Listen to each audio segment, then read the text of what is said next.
Good afternoon, grade 12 learners, and welcome to today's English home language lesson. My name is Vash Suchit, and this lesson is proudly brought to you by the Gauteng Department of Education in collaboration with Cyborn Discovery Center. Now, grade 12s, I'm sure the nerves are killing you already, and it's only going to get worse as this exam continues to unfold. As you sit for your papers now, and the June examination, remember it is the start of the official year in terms of exams for you, and all the marks you get right now is going to be very important to see whether you're going to pass well or not. So please take the time out to really be serious about your work now, okay? Knuckle down, work against all odds if you can to make sure that you are able to get all the skills known and ready for this exam papers. So today we're going to start the focus of your English paper 1. You're going to write this on the 26th of May. That's pretty soon, okay? So we got some time to get the reviews done. We got some time to go through some hints. And I'm going to spend some time today with you on 2 parts of the paper. And we're going to see how we're going to get the maximum marks possible to ensure that if I'm that candidate who's not performing well, at least I can get 40, 50, 60, 70% in this paper, okay? So let's get into it. So we're dealing with the comprehension and the summary skills part of this paper, English Home Language Paper 1. Right, so what are we looking forward to today? Well, there's some pre-knowledge for you in terms of what happens previously in these exam papers. So many of the candidates that wrote the 2024, 2023, 2022 papers had faced issues, and we don't want you to face those issues if we can avoid it going forward, all right? So in general, we found that many of the concepts that were spoken about in the paper posed problems to the candidates. So you have to ensure, candidates, that you are in touch with real life events right now in society. What's happening, overseas that could affect you directly or indirectly when you're going to university or to study further next year? What's going to happen tomorrow if we are involved in the international politics to an extent where it affects our futures completely? All of these things you need to start taking note of. So keep in contact with the current social, political, yes, to a certain extent, issues that are happening in the social media. Remember also that identification of topic sentences in each of the paragraphs in the comprehension passage. You will find you have to find it there, that it is there in that passage.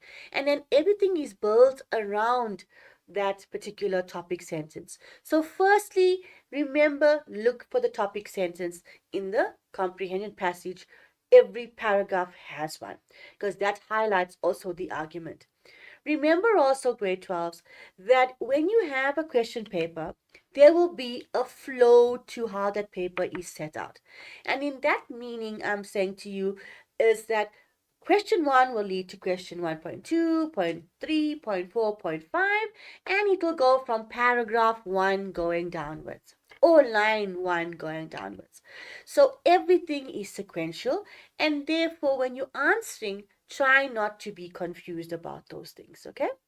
So also, you're setting out of your answers. Try and link them in terms of question paper matches answer that you are giving, okay? Because if you make a mistake, for example, let's say 1.4 answer you write in 1.3, okay, and you wrote there 1.3 and the answer is correct for 1.4, you cannot expect the marker to mark that correct, okay?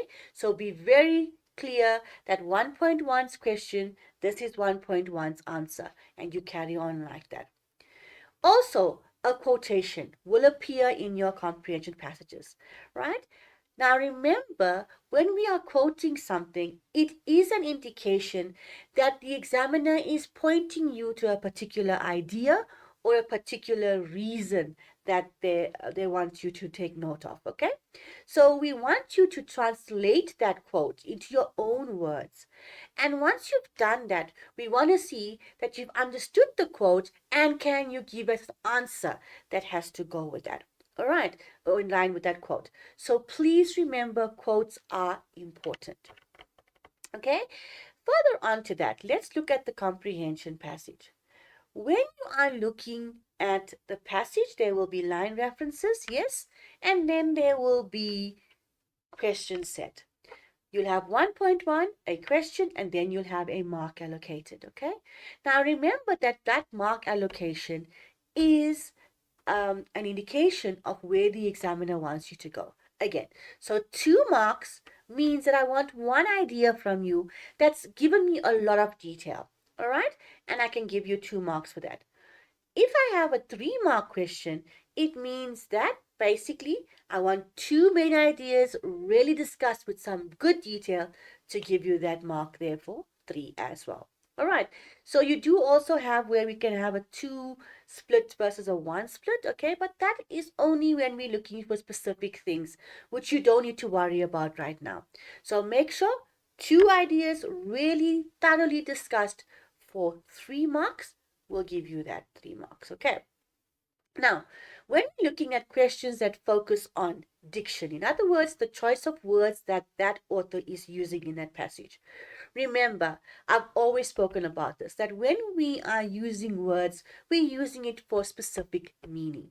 So that's where that diction question comes in, okay? The tone. In other words, the writer has his idea or his attitude about the topic that he's discussing, and you need to identify that. All right? When you read the text, your mood is affected by what you read. Okay? Then, in the style, we're looking at that questions there. Remember, are we writing a formal, informal setup? Look at the register also, okay? Look at the imagery that's used. Now, when we're talking imagery, we talk a lot about it in paper 2, yes, okay? It doesn't mean it doesn't exist in paper 3 and paper 1. It does because it's part of the English home language. So we're saying take what literally is spoken about and think about it figuratively, all right? Almost like if you have a dictionary meaning, which is your denotative meaning, then look at a connotative meaning, an implied meaning to those words. All right.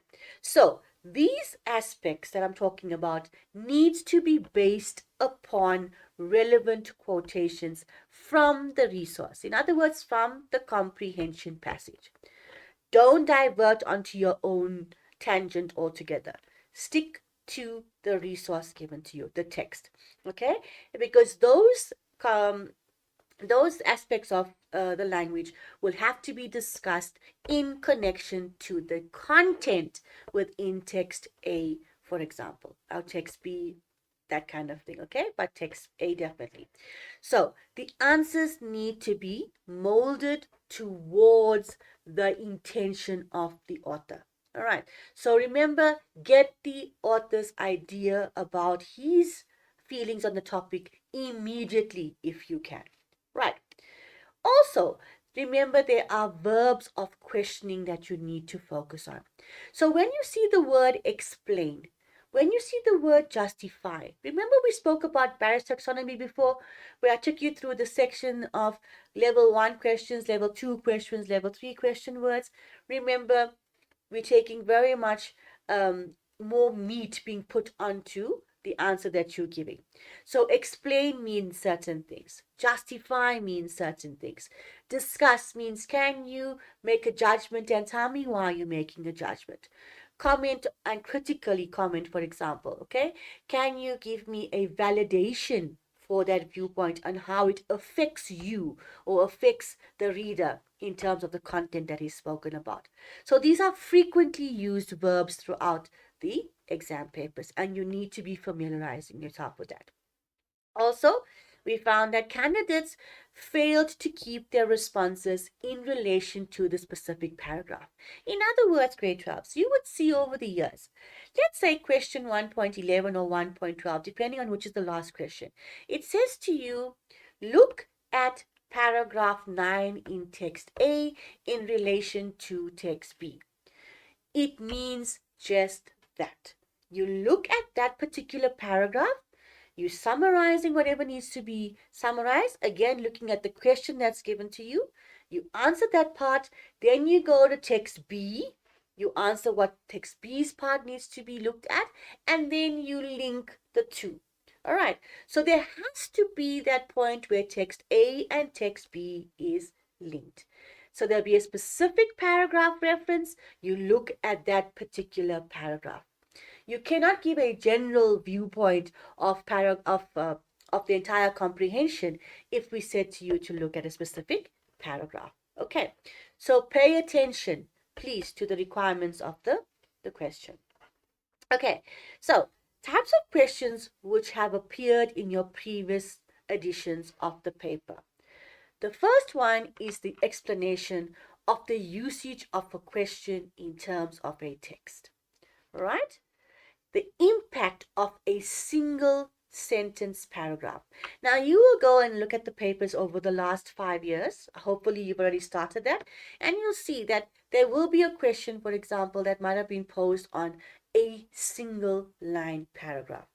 Now that's usually a very, very crucial paragraph that the author puts in, because that is where his standpoint comes out clearly.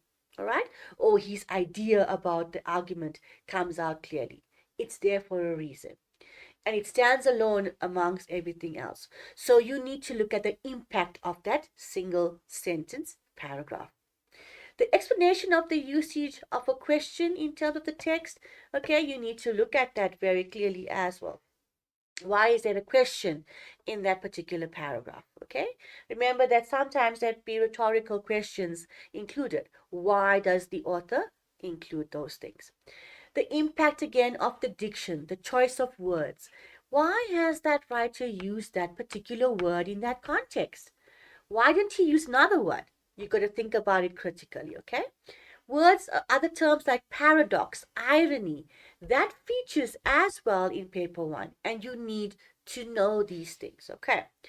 The standard comparative question I spoke to you already about of 1.11 and 1.12, depending on how many questions are asked in the text. So you need to learn generic explanations of stylistic devices. And then you've got to then link it to the question in context. So yes, we'll read the text. We'll have all these great ideas about what the text is saying.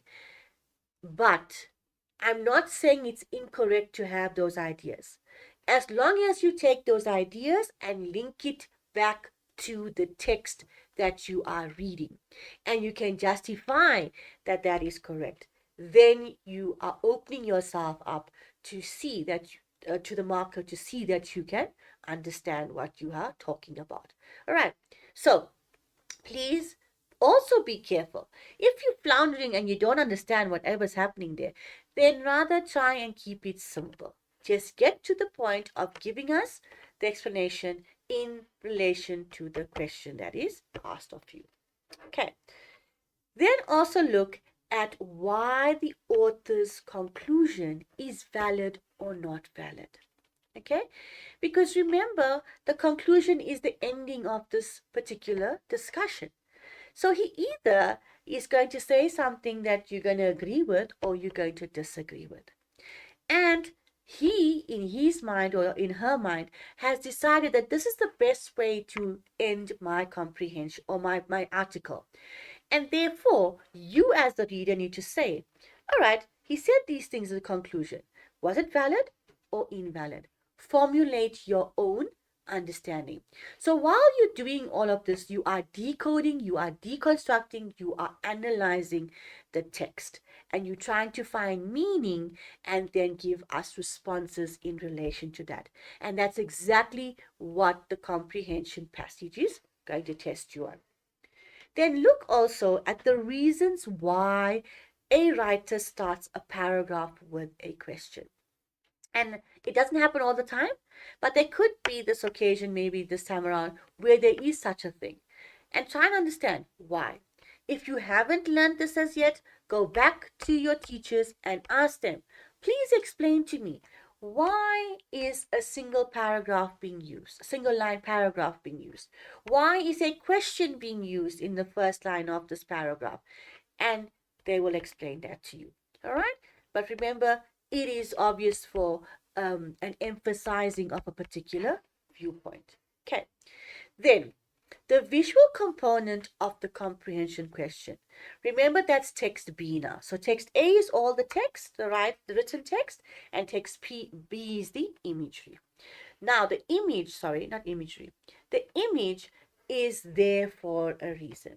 It's not testing visual literacy. So forget about question 3 and question four's ideas, okay? We're thinking now, here's the ideas in text A, and there has to be a correlation of the ideas that are discussed in text A in text B. Okay? So now we're saying don't focus on the visual literacy stuff like the body language, the facial expression, but rather it's a content based question. So there'll be information linking from text A to text B, and you need to understand what that link is to give us a response for that question. All right. Then further on to that, remember there will be visual and verbal cues that are conveying the message of a cartoon. Okay. And that is related to your question 3 and 4. So, verbal, just for clarity's sake, is defined as anything spoken as opposed to written on that particular page. All right. So, anything spoken is verbal. In the classroom, the term verbal typically is used to refer to any form of written dialogue presented in a cartoon.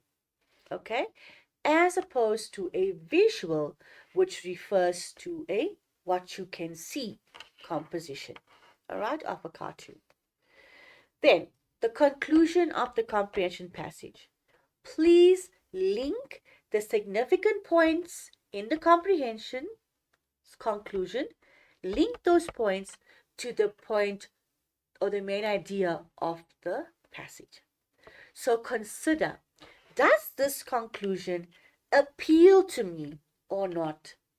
Does it show that the author has reached his final viewpoint on his topic, or has he not? Okay? Has he left it open for me to think about? That kind of thing. So you will look at the conclusion critically. Quotations, I said to you, is an evidence that we want you to look for. Okay, we want an answer based on that quotation. So it's not an answer on its own. So you look at the quotation, you find its meaning, and then you give us a response for that question asked about it. The comparison question I mentioned to you, summarizing both of the sections we're asking about. So let's look at breaking down this comparison question. I'm going to take a 1 minute break and I'm going to be back with you shortly. So do stay tuned.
All right, welcome back, grade 12s. We're dealing with that comparison question, either 1.11 or 1.12.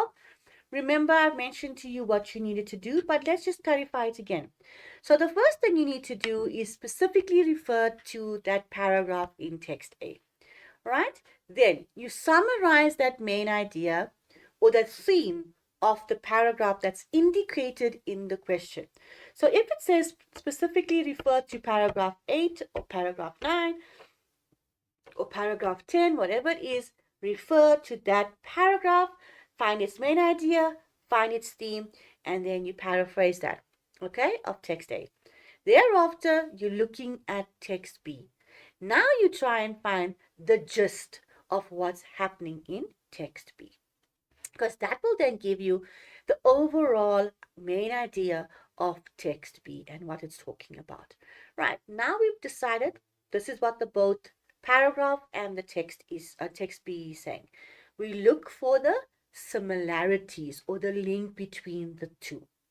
Now, this is how it is, and you have to follow it if you want to get that maximum mark. Sometimes it used to be 4 marks, now it's gone to 3 marks, but it hasn't really changed in essence of what they want you to do. So link the both text, and in most cases, the similarities between the two selected parts will have to be clearly linked in a comment at the last part of that answer. All right, so be careful, grade 12s. And if you can do these things, you're definitely going to get the marks that you need to get. All right, don't fall victim where you can't get 28, 30, 40 out of 70, or even 50 or 60 out of 70. It's very possible if you just take note of the hints and tips given to you by your teachers and ourselves, and you're able to then apply that to the paper in front of you. Okay, so now when you've done that, you are explaining how they are similar basically. Now let's look at the comprehension. Remember, it's there to see that you as a person, can you comprehend content given to you? So we want to see, once you've read things, can you jot down ideas on the question paper, for example, showing that you've understood for your own understanding, okay? Because that will lead you to how you're going to formulate your answers. So you're making notes on your question paper. It is your property during that exam, okay? So you can make notes, you can jot down, highlight all of those things on the question paper. And then you have now gauged understanding. So you've broken down the text, you've decoded for meaning, and now you're going to be able to apply your knowledge on that. So the two parts, as we've mentioned, is text A and text B. 700 to 800 words is what you have to read for the comprehension passage. So please, that initial 10 minutes given to you, the first thing you do if you're a slow reader or a medium level reader, go back, read the text, get the main idea, get the gist, get the summary of what's going on in that paragraphs, and then move on to the other parts of the paper, because that is 30 marks that you cannot afford to forsake. Okay? So, please, the exam paper has questions which will be based on those two texts. We want to see, can you make sense of what you have read and respond to it? Can you understand the literal and the deeper figurative meaning of the text? Do you understand what the writer's intention and purpose is in writing this particular text? Right? So let's say, for example, yesterday was Mother's Day. You had an intention on that day to spoil your mom with something or to give her a letter or whatever. So you wrote that particular message on the card, and your intention was to make her feel happy. So in the same instance, we're saying a text is written, and the intention of that writer is to deliver his thoughts or his arguments or his viewpoints on that particular topic. Okay, so you need to find his intention. What is his purpose? Does he want to inform you? Does he want to, make you dispute certain facts about life? All of that you'd look for when you're looking at the purpose. Can you appreciate that a text is given to you and you have to read it, find the impact of the words on you, and formulate conclusions about that particular topic. We want to see that, and that will be tested with the answers that you produce. And then, can you evaluate the effectiveness of the text in terms of its purpose? In other words, I'm saying, can you see that this is what the text is saying? This is the purpose of what that the author had in writing this text. And then, was he effective in how he delivered his message? That is the idea that you need to think about, okay? Sometimes writers fail in getting their viewpoints across, and sometimes or most of the time they succeed. So you need to see, in this instance, did the writer succeed in getting his ideas across successfully or not? Okay, good. So a simple way to work with the comprehension passage is to follow certain steps. The first thing, grade 12s, is to skim through the passage quickly. Now, skimming means just that. You are looking through all of the words in the paragraph and you're getting an overall idea about what's being said in that article.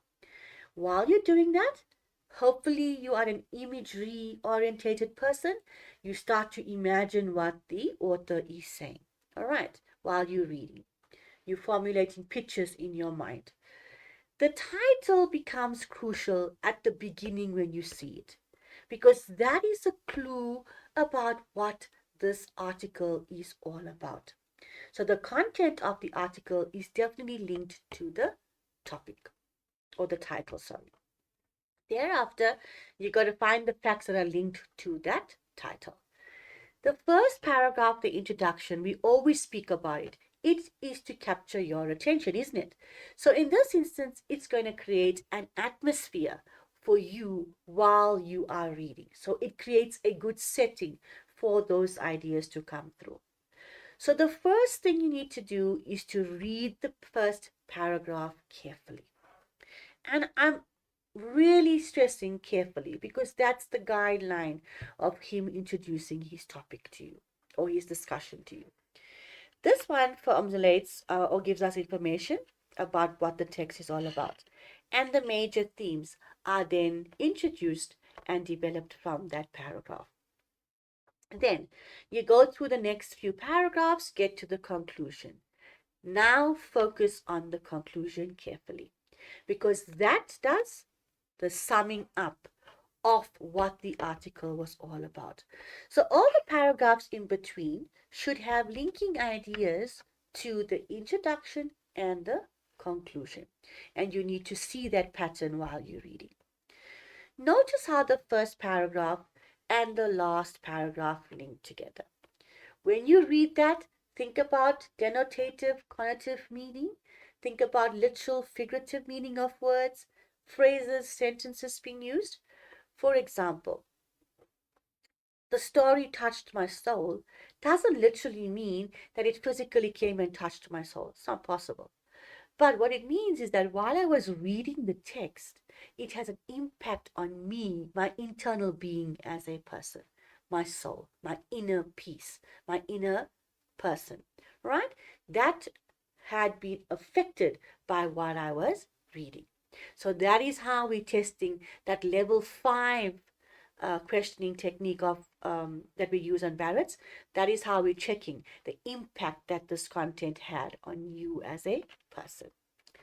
So, as a candidate, what should you do when you get the question paper for comprehension? Firstly, do not repeat the question in your answer. You use full sentences as far as it is required and respond only to the information that's given to you. All right? Don't deviate to a far away tangent where you're completely off topic. Use the mark allocation as a guideline for your answer. Remember, I said that 1 mark and the 2 mark questions, the 2 mark and the 3 mark questions, you need to be able to know how to answer those things, okay? Also use your own words as far as possible, but if you can't, it's fine. Use clever lifting, all right? So don't pick the whole chunk and write it down there. It's not going to give you any marks because you're lifting verbatim. You need to obviously paraphrase it in your own words. Right. When you're asked about your view. Again, I said to you, it's good to have viewpoints, but again, link it to the text. So your substantiation that you're giving us must be clear as to why that view is valid. So, how do you do the comprehension? Skim through the passage, read the passage whilst linking content to the title, encourage yourself to ask leading questions. In other words, why is he saying this? How did he come to this viewpoint? Where is this ideas coming from in terms of what he's writing about? What kind of evidence does he have to back up what he's saying? All of these questions you should ask yourself. Then read again the passage and this time focus on the questions. Okay? Because that's going to show you where to go to in the passage. And then read again. On that third reading, hopefully you can read faster. And on the third reading, you're then going to now answer the questions. And by now, you should have got a full understanding about the text of the comprehension. And then check that the answers match the question before you hand in your exam paper. All right, that's for the comprehension. Now, let's look at a text that appeared in 2021 in the NSC exams. And I'm going to show you how to unpack questions. So, the old have made a mess of the world, the young will save us. Already, that's an indication that the old versus the young. Okay, what have the old done? They have obviously made decisions thus far, or they've done certain things. Think about it like that, and it's not been successful. Or there has been success, but it can be better. Who will come and save us in this whole instance? The young, the youth, the young adults. This is what you should be doing when you see the title of the text. Okay, it can be based on anything. Then, you're reading your first paragraph. World leaders are meeting in Spain to decide whether or not to bother with preventing the destruction of the earth, like people in a vehicle speeding towards a cliff, deciding whether to brake or swerve. Or maybe they are simply chatting about other things. So already, imagine a car veering with a group of people inside. It's racing at a huge speed and it's heading towards a cliff. This is the idea that you should be thinking about. That the old world leaders are doing this at a meeting. All right? They are talking about things that are not relevant, or they are just making comments, and now we're almost going to go off the cliff here because they're not making sense. And then it goes on to say, powerful citizens in the US, Trump, Giuliani, Biden, are trading playground insults, and the middle-aged people who make serious decisions about how to handle this emergency seem incapable of thinking beyond the singularly imagination, killing criterion of short-term profit. All right? So the middle-aged people come into question here, and you got to understand what is happening with the middle-aged people compared to the old people. All right, and you carry on. You look at paragraph 2, youth versus apocalypse demonstration. Think about it, youth versus something. Okay, what does the youth do? They usually protest about certain things that are not correct in their viewpoint, or they might feel that the old way of doing things is not good, so they think about new ways of doing things. This is the kind of questions you should be going through when you're reading. All right, so there you go. Paragraph 1 is there, paragraph 2 is there, and there's your line references. So that's what the text looks like, and you carry on reading, okay? Then, paragraph 3, 4, and 5. Let's look at paragraph 5, for example. We are on the brink. In order to retreat from that brink, humankind's adolescence must end. As a species, we must act with restraint in the face of consequences, must consider other species, humans not yet born, and those currently facing dire climate vulnerability around the world, from floods, fire, sea, level rise, crop failure, and superstorms, and more. So, look at industrial revolution. What's happened with industrial revolution? It should be a hint. Remember all of the pollution, the disasters, the negative things that have come out of that, okay? All people being involved in that, for example. So it's been giving us a lot of problems. For 2 centuries, we have been in a sort of wild adolescence, too reckless and impatient to pay attention or to listen to those who point out that there are fatal consequences. Now, the word fatal means obviously that there will be death. It's tragic, ends, okay? If we don't stop doing what we've been doing all along, we are going to head towards the disaster. So these are ideas that you must start thinking about while you're reading. Okay? So it carries on. We talk about a little bit more about a young person like Greta Thunberg and thousands of youth in Alaska, sorry, from Nigeria to Alaska who are doing their utmost for the climate, but they control no shares, have no votes, sit on boards. They need us just as we need them. They are the leadership at this moment. Youth are thinking about 2100 who are ready to change everything and who understand the gravity and scale of the catastrophe. So here we're saying there's youngsters who have come forward. They are looking at possible changes, but are they heard or not? Is a question you need to also find out when you are reading. And then the final paragraph. There have been far-sighted, altruistic people in every generation. Look at this, number 3 on the top. Okay, it means that there's a glossary and number 3 at the bottom there telling us what the word altruistic means, which is helping others without self-gain. So there have been people, there have been far-sighted people who want to help without self-gain, people in every generation. But there are signs of a wider evolution of imagination that is taking place among the youth.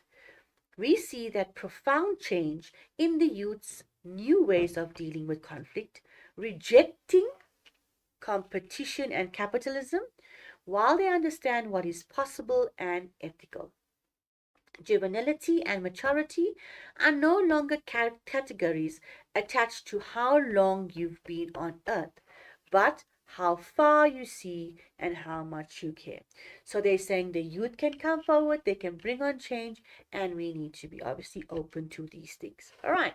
So I've just given you some hints there. Obviously, when you go through the passages, you would try and find some meaning. Now, what is the link? Let's look at text B. Hashtag how Daredevil, Zapiro again mentioned here as the cartoonist, and then you've got a little girl here at the bottom with a hashtag that says hashtag action. Okay, so she's obviously attacking the global establishment, which is the one that stands there all knowing, ever dominating, knowing everything that's so good for us. And then the youth comes in and they say, hold on, what you've been doing is not being always correct or successful, and we can bring you down and also make you understand what is right to let us have a better future.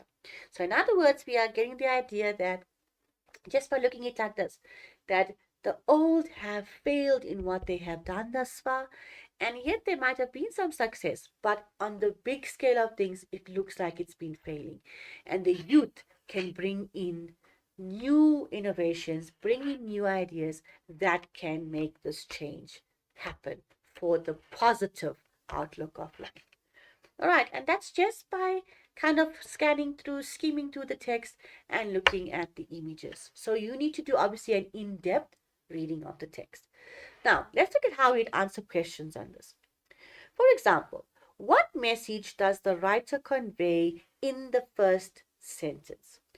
And then it says, world leaders are the ellipsis about other things. So that first sentence, let's go back to the first sentence, which I read to you. Oops, let's go back, sorry. Paragraph 1, which is there. World leaders are meeting in Spain to decide whether or not to bother with preventing the destruction of the earth, like people in a vehicle speeding toward a cliff, deciding whether to brake or swerve, or maybe they're simply chatting about other things. So that is the sentence we want you to look at in paragraph 1. Right. When you've seen that paragraph 1 question reference, what is it saying then? What message does the writer convey here? 2 marks. So we want one idea really discussed very well.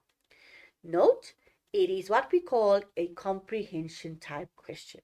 In other words, we want to see that you understood what that first line meant. So you're recalling the information on the writer's viewpoint. Okay, and the answer was, the writer's message is that the world leaders are meeting to discuss climate threats, but are not showing any sense of urgency in dealing with the matter. So, in other words, they are heading in the speeding, veering car, but they have no idea that there's an urgent response that is needed to come across from this. All right, they're about to go over the cliff, but they're not even registering that it's that urgent. That's the idea that must come out from that first line or sentence, okay? Right, 2 marks given there for a well-discussed answer, obviously. Good. Then the next one, refer to paragraph 2. Discuss the importance of mentioning the participants in various protests. Okay, so they mentioned the people that have been part of the protests. Now, this is a commentary-based question on your experience in relation to the text. So you've read paragraph 2, and now we want to see that experiences that you had in life, for example, can you relate it to the text? And the answer was, the common factor among all the participants is that they are either young or have young children. So if you're thinking about just that line, let's go back to paragraph 2. Okay, let's go back, all the way back. Today I'm having issues with gremlins.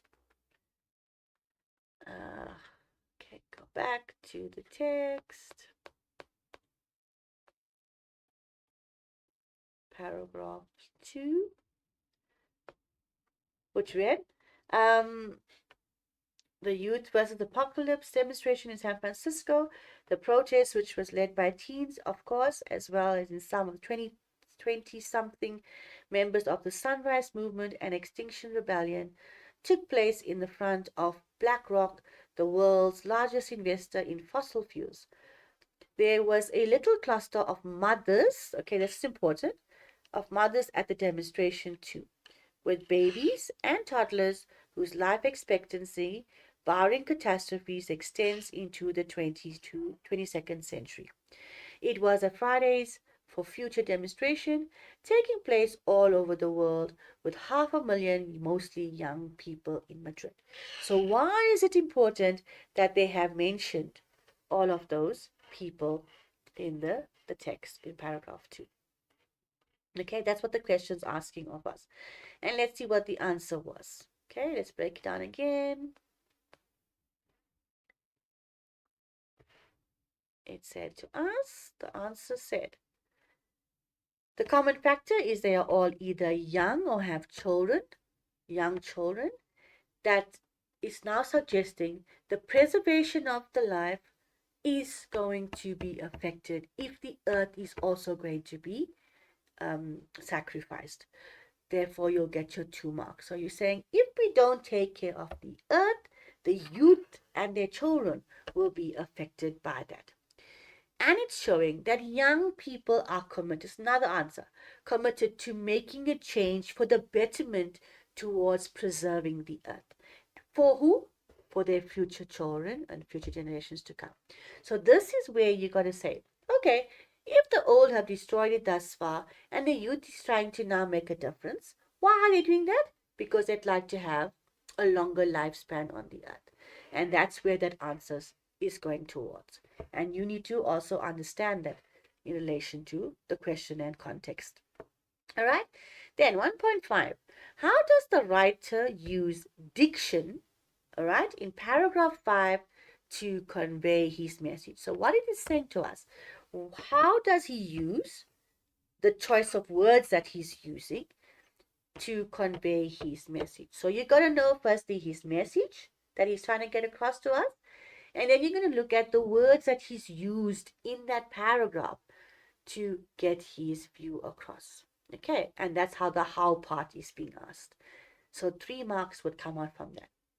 Now, if you want to go back to understanding what it's all about, it's a technical type question.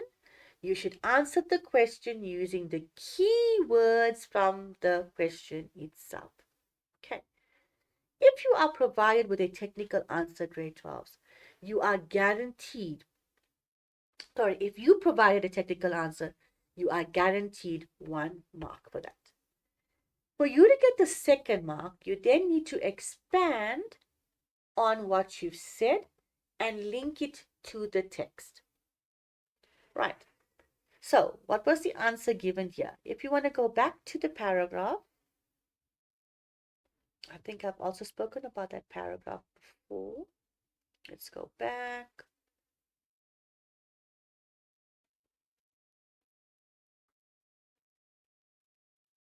A second. Paragraph 5. 6. Paragraph 5 says, we are on the brink. In order to retreat from that brink, humankind's adolescence must end. As a species, we must act with restraint in the face of consequences, must consider other species, humans not yet born, and those currently facing dire climate vulnerability around the world, from floods, fire, sea, level rise, crop failure, superstorms, and more. So I did go over that paragraph with you. So what are we looking again at the for a response here? Let's look at that response that came for that question.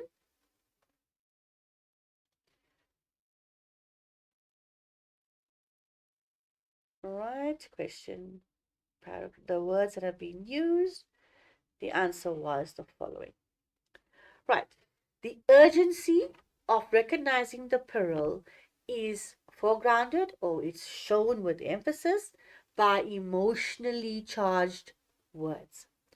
For example, on the brink means that it's going to happen. We're almost going there. There's nothing going to change it. And to act with restraint, again, is showing us the vulnerability of the climate. All right. So it's addressing the vulnerability that we are going through in terms of climate change. We're on the brink. If we don't change, we are going to see ourselves having a lot of disaster. So the urgency of recognizing the peril is made evident by the emotionally charged words like on the brink or act with restraint. That's the diction that's been used to address the vulnerability of the climate. The adjective dire, again, that's the diction, in conjunction with the list of disasters, floods, fires, superstorms, is intended to convey his feelings about the harsh reality of climate change. So he's saying that we as the readers need to start acting responsibly. All right. So everything in that particular paragraph, in terms of the diction that has been used, has to justify his viewpoint. He's saying that these are the words that are there. He's using it because he wants to show us the sense of urgency to change our viewpoint, change the way we're doing things. Otherwise, there's going to be dire consequences or tragic consequences.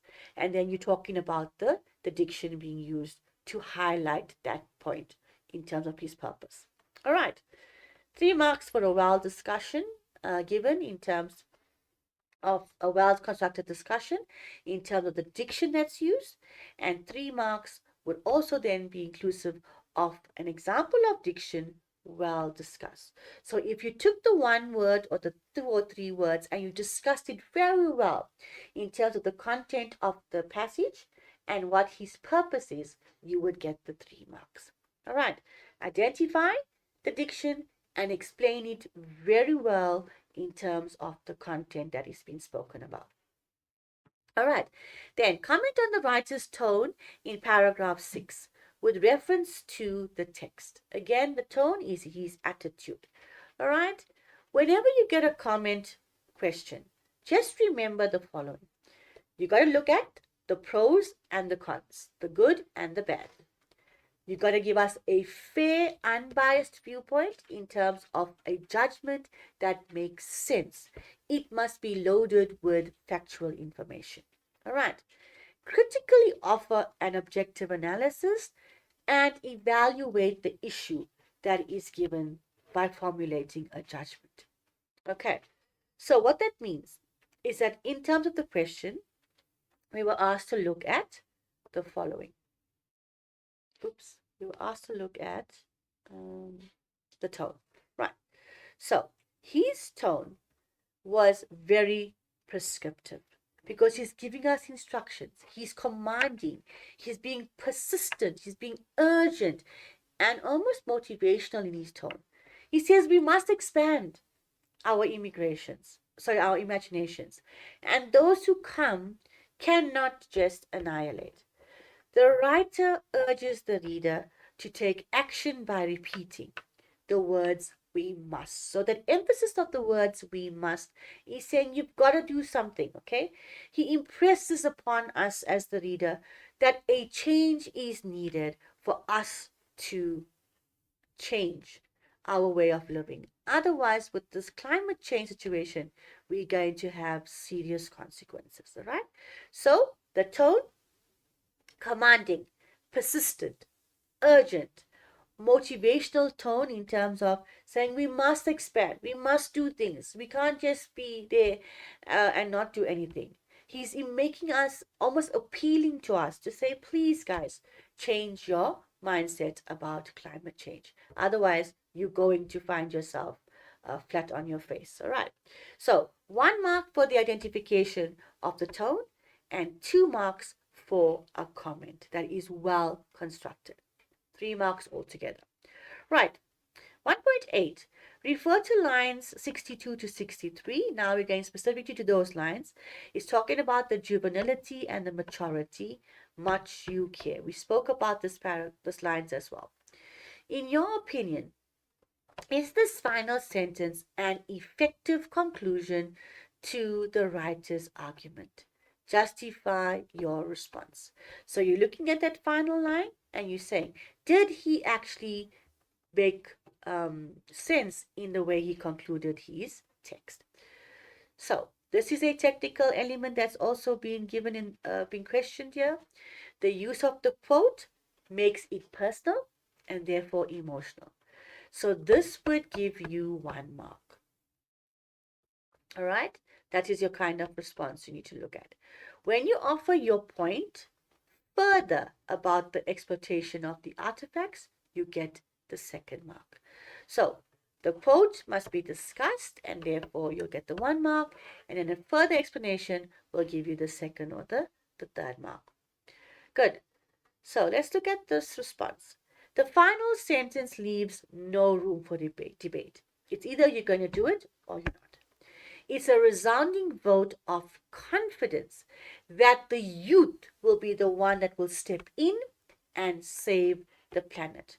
So in other words, he says basically the old have failed us, they've destroyed the earth, they've made climate change a whole major problem for us to deal with by the decisions they have taken or the delayed decisions they have taken, and therefore only the youth will save us. That gives you the 2 marks there, and the 3rd mark for that for vote of confidence. It's effective as the sentence sums up the argument that maturity is not synonymous with age. So your age doesn't define how mature you are, but with wisdom and responsibility. So he's saying that even the youth can have just as much wisdom, just as much responsibility to make positive change come to fruition as opposed to the old people. It doesn't mean because you're old, you're always going to be successful and give us the right decision. So that is in relation with the climate change situation. And therefore, the candidate will get the 2 marks there, or the 3 marks. So if you had to say it was an ineffective conclusion, it's going to be very unlikely because he didn't leave that open to us, okay? However, when the marker is marking that kind of response, they will look at it. Now, if you went too far out on a tangent, you're not going to get the marks. So again, bring it back to the text. Right, text B on that one with Kreta, the young girl who has that hashtag, and she says hashtag action. It's a question. 1.9, why has she arrived with the 2 hashtag speech bubbles for 2 marks? Entry level question, give us the details or the reasons as to why this is happening. All right? The response. The two hashtags or slogans are her weapons, her online tools against the establishment. They are in defiance to what the global establishment is doing. So hashtag how dare you and the call for action means how can you continue to do what you're doing? You have destroyed our planet. Therefore, I want you to make sure that you take action and start to resolve the issues. All right, that is the idea we want there for 2 marks. The resistance movement's slogans are depicted as physical weapons or online tools. That's a very simplistic way of putting it across, and you'll still get 2 marks for that answer. Okay, then the last one. To what extent does text B reinforce the ideas expressed in paragraph 7 of text A? So again, we're looking at text B and we're looking at paragraph 7 of text A, the link. That was a 4-mark question before, now it's 3 marks. So we need to do the link between the two texts and we need to look at the similarities. All right. So take note if the question refers to the whole of text A and text B or a particular paragraph. In this instance, it's only taking paragraph 7 of text A and text B. We're looking for the link there. Then expand on your response by explaining how it addresses the issue in each text. For the remaining marks, decide which of the two texts present a subjective view regarding the issue and then substantiate your answer with reasons. So the answer was paragraph 7 of text A focuses on the leading role that young people are playing in saving the planet. So that mention of Greta Thunberg, for example, was there. And then text B supports the message of paragraph 7 in text A. So in text B, Greta challenged the status quo by showing her undaunting power against the global corporates, and because they continue to compromise the planet or the earth or the environment, she is taking action against them. Her environmental maturity and leadership is evident with the hashtag she has in her hand. So her action emanates from her understanding that the situation is a major catastrophe and it needs to be sorted out immediately. All right, that is how you would get your 4 marks for this question. So remember to please go back and look at it, okay? The businessman or the politician in text B represents those who wield power on boards, cast votes, and own shares, referenced to in paragraph 7. Despite their unlimited powers, they cannot withstand the young activist who may be less visible because she's smaller in build. She's not so, well known, but she's not any less committed to the changes. So that is the idea that must come out, okay? That the youth may be small and looking inferior, but it doesn't mean that they can't make change. Their wisdom, their responsible actions will dictate how they can make changes. So there has to be a reference to both paragraphs in your answer, please, grade 12s. Okay, right. That's the end of the comprehension. Now we're quickly going to go into the summary and see how we're going to score some easy marks for comprehension. Summary, sorry. So the summary is taking a huge amount of words and bringing it down to the gist. So we're reducing it to a shortened text. We're looking at essentially the gist, the key ideas, the main points that are worth remembering about the text. So what should you do? Firstly, you read the original text to get a feel of what it's all about. You read the text again the second time around. And this time, you highlight or you underline the information that you want to use. Remember, I said to you, the question paper is your property during the exam. Make your notes, do whatever you need to do on the question paper, and then put the answers down on the answer sheet. Please be accurate, clear, and straightforward. Use your own words as far as possible. But careful that when you're changing these phrases into your own words, or that you don't change the meaning of it, the sentences, all right? Use interlinking words to assist you. Make sure you use full sentences and leave out examples because they are just going to take up more words. All right? So lengthy descriptions, direct speech and things, try and move away from that. Don't include that. Okay. So what do we do when we summarize? We basically remove. We strip away the extra words and the examples. Okay?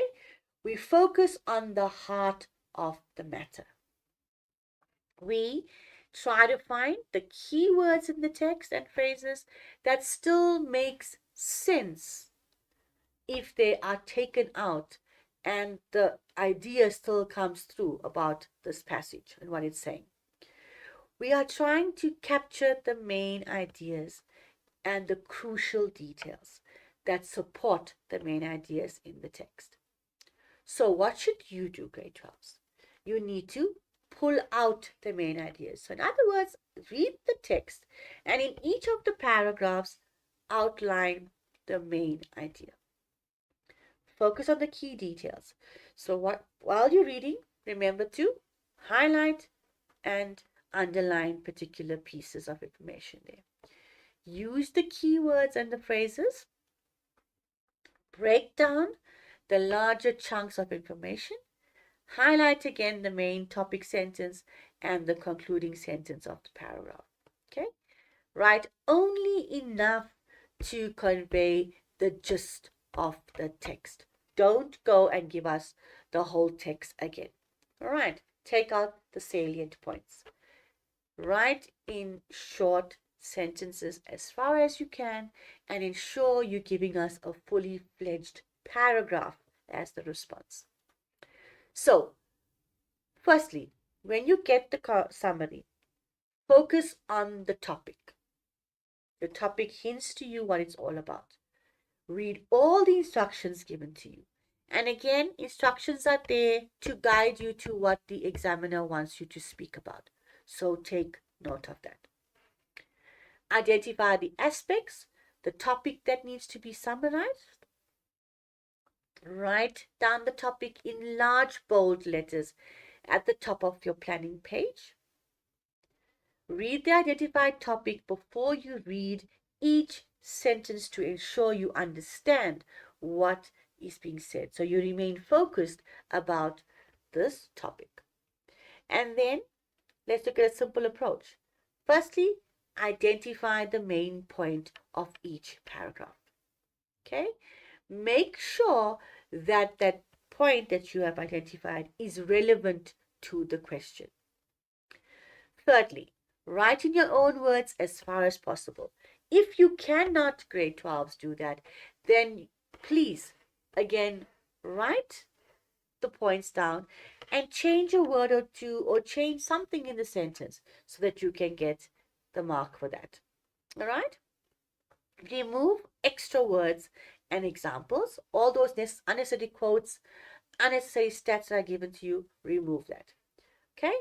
Be accurate, be clear, be concise in what you want to say to us in your response, and again, focus on the core of the issue that is being discussed. Please also try to find keywords and phrases that still capture the outline of what you've read. Okay? So don't leave that out. Include that as well in your response. Also try to capture the main ideas and the important details supporting that. Avoid writing in the first person, right? Like I and we don't want that. You are now reporting on content that you have read in the summary. Rather, use the third person approach. And then, when you're coming to the point of how we're going to mark it, this is very important you understand. The allocation of marks is 7 for language and 7 for the points and 3 for the language, giving us 10. Now, if you're looking at a point of where maybe you're struggling to put into your own words, we'll come to that just now. But if you I'm not struggling. All right, what we're saying is that we are going to look at when you have not quoted verbatim, word for word.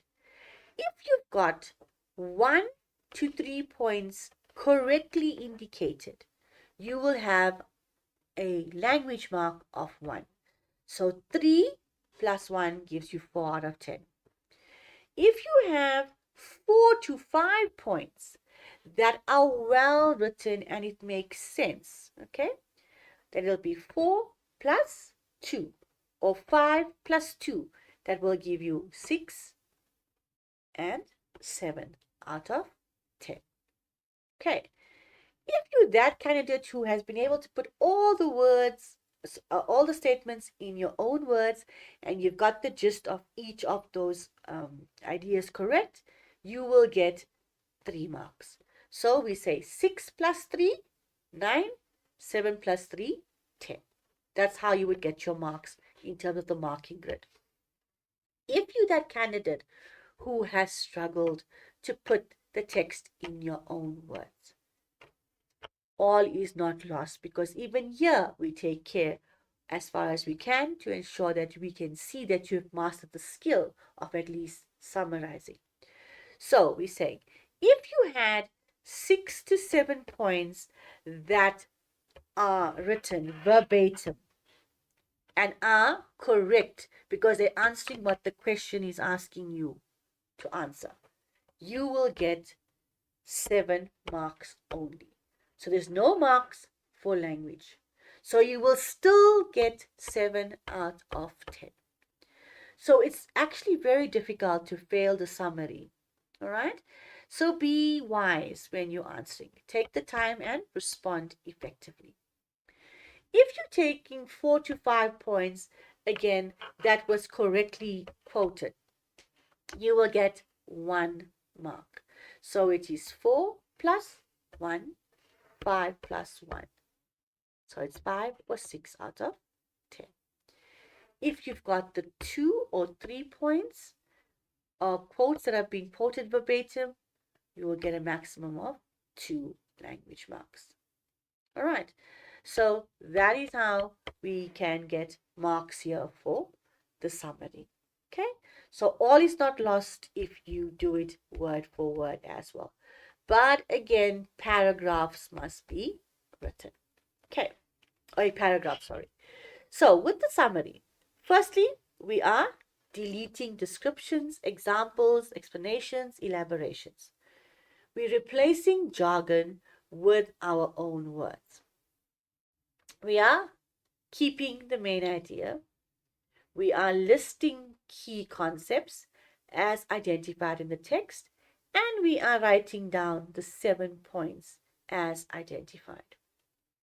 As mentioned, if you do 7 quotes, you're still getting 7 out of 10. Right, let's look at the NSC exams of 2022 that had a particular text. Young people as emerging leaders. There's the text there for you. You can see it is quite a long one. Let's go to the next page. Okay, so it can be a long passage, right? Remember, it can be 200 words, for example. You're going to bring it down to 90 words. So you're going to take the huge chunk and bring it down to 90 words. Right. So you read through the text. The question, let me go back. If I got the question down here. Right. So there we are talking about the young people. Young people are already spearheading the social entrepreneurial movement across the world. There are currently 2 ways the sector talks about young people: as beneficiaries of the youth development or as participants of youth-led development. That's important. But often it is not clear whether as a group we are being portrayed as the problem or the solution. We should be focusing on the intergenerational work. Currently, young activists are given their own spaces, but at the cost of not being in the room for the grown up discussions. Young people are equipped to interact and inform decision making on thematic issues, so they should be involved in all discussions. We need more young people participating in decision making at both local and global levels. Now, after reading that paragraph, you've got to decide which is the key point. The key point is we should be given the opportunity to engage in discussions with adults. All right. So, how do we know that point was important? Is because it says there we should be focusing, where is it? We should be focusing on intergenerational work. Okay. So, that is an important point. They should be involved in discussions. Already we've got 1 point mentioned. The quote and the point there, you decide whether you're going to do the quotation or the point, but you've got the idea. Okay? First paragraph, first point, and you continue to do each of the paragraphs like that. Okay? Let's see if we can go to the next one.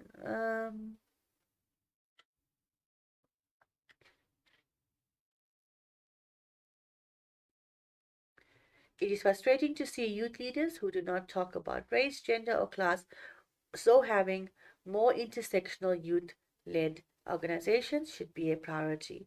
Increasingly, young people are getting a voice at the table, but like everyone else in society, young people have many different perspectives and won't always feel they identify with any given platform's youth voice. Is that important? You got to decide. However, these should involve youth consultations and advisory groups formed to work on youth issues. Is that important? Is that the topic sentence?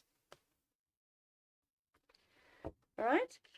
So here it is. More young people participating in decision making at both local as well as global levels is important. So the youth should be involved in decision making processes. So that is where your second point is coming from. All right. And you will read further on to that.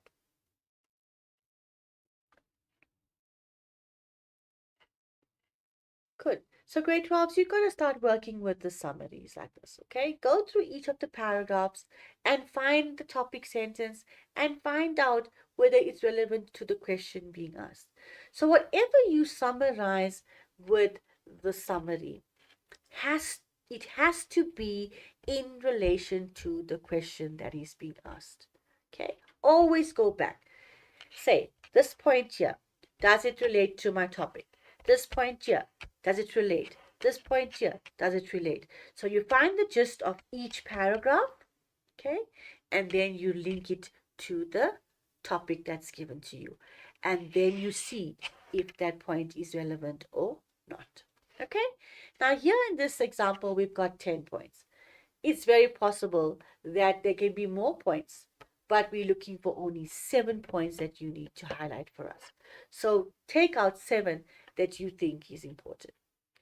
Remember that it's not necessary in examination to rephrase the entire passage in your own words, because that can obviously sometimes confuse us. We might misinterpret the points, for example.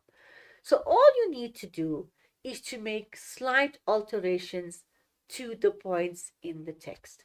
And when you do that, you get this minimum of 7 out of 10. So we call it clever lifting. All right. So if you're going to now struggle, or if you are struggling, sorry, please, I'm not saying this is the way to do it in terms of every candidate. But if you want to make sure that you don't miss the point, then 1 or 2 points will definitely be credited in this way. All right. So please go back and look at that. So you can obtain more marks in the summary if you do the following. Just simply substitute a single word in a sentence with a synonym. Another word that means the same thing. Okay. Remove a word, for example, from the original text and add a word as well in there. So remove one that doesn't change the meaning and add a word in there as well. Okay? Just changing a punctuation mark, as long as it does not alter the meaning of the sentence, will also be valid. Okay? You can change the tense, for example, and you can change the word order of the sentences. So just by doing that and using interlinking words, for example, already it's then not your own words. Okay, so that's the kind of way you need to work with to score the extra marks for somebody, right? Now, let's look at some of the question words that you need to familiarize yourself with. Please remember, take this list and go back and look at it. Words like analyze, it means discuss the main ideas and tell me about their relative importance. Comment, discuss, criticize, and explain in detail. Compare, show the similarities. Contrast, show us the differences. Describe, give me a detailed account of this topic. Evaluate, discuss the words. So you formulate your judgment and you tell me what is the kind of truth behind this statement, or maybe something is not valid in the statement, right? The other words like, for example, explain. Here you need to take what is being said, clarify it, and give me reasons as to why that is a good viewpoint to hold, right? State, for example, you might not see so regularly. You will not see outline, you may not see tabulate, but definitely words like interpret, you must know. Use your own ideas and give us examples. All right. So explain, justify, critically analyze, discuss, all of those verbs you must go over, please. Now, grade 12s. When you are preparing for this particular paper, and I'm not going to repeat this in the next lesson, so let's pay attention with this. Revise your old question papers, please, within the constraints of the time. So if it says to you that you need to write for 2.5 hours, then you write only for 2.5 hours. Don't go over that because you're not going to get extra time. Be aware of the mark allocation and understand 2 marks means this, 3 marks means that. Look at the jargon, all right, of the English that is used there. This is a gateway to many people's understanding. Use the exam paper as a resource. Make all your notes, make all your key points on that particular exam paper. Highlight sentences, highlight ideas on the question paper, but do not show this to anyone in the room. You will be disqualified. You will fail the exams. Don't even dare try it. Okay? Encourage yourself to bring in examples of striking advertisements and cartoons for group discussions in class while you are preparing for this examination. Bring it in. Ask ma'am questions. Ask sir questions. Practice the exam question under the exam conditions. Okay, we've also seen a significant number of online resources and tutorials available, and these are expanded upon each year. Please make use of them, but also be very careful on how you use them. If you that kind of who gets confused very easily, then don't do that, okay? Rather just stick with what you have got. So this is a nice worksheet to work on where you're thinking about how to explain the main idea. A 10-word gist is very good to start with. So you look at in each of the paragraphs, try and get your 10 words, 10 words, 10 words, 10 words if you can. And by the end of it, you can get 90 words that you can summarize. All right. So think about the gist in 10 words and then find all the ideas linked to the gist and then come up with the 90 words for the summary. So you need to ask yourself those questions. What is he saying? Why is he saying it? Where is he talking about these issues? Is it relevant to the person that he's talking to? How has he got his viewpoint across? That kind of thing when dealing with the summary. All right, so grade 12, we've come to the end of this lesson with regards to comprehension and summary skills. Go back, revise, revise, revise. use the last 5 years of the question papers for NSC to get ready for this paper that you're going to write on the 26th. But just in case you have run out of time, go back to these videos that we are now having on the platform for you. Use them, use the hints, use the tips given to you, and try and maximize your marks for this paper. All right. So we come to the end of this lesson for today, and hopefully you have learned one or two things, or you've refreshed your mind about one or two things on how to handle the comprehension and the summary in question paper 1 for English home language. Thank you for joining me this afternoon and for watching this lesson. And I'm going to see you pretty soon again for the second part of the revision of paper 1 that you will be writing on the 26th of June. And then we will work with the other papers going forward. So until that time, grade 12s, take care of your health, take care of your family, and make sure that you study hard to get the maximum marks.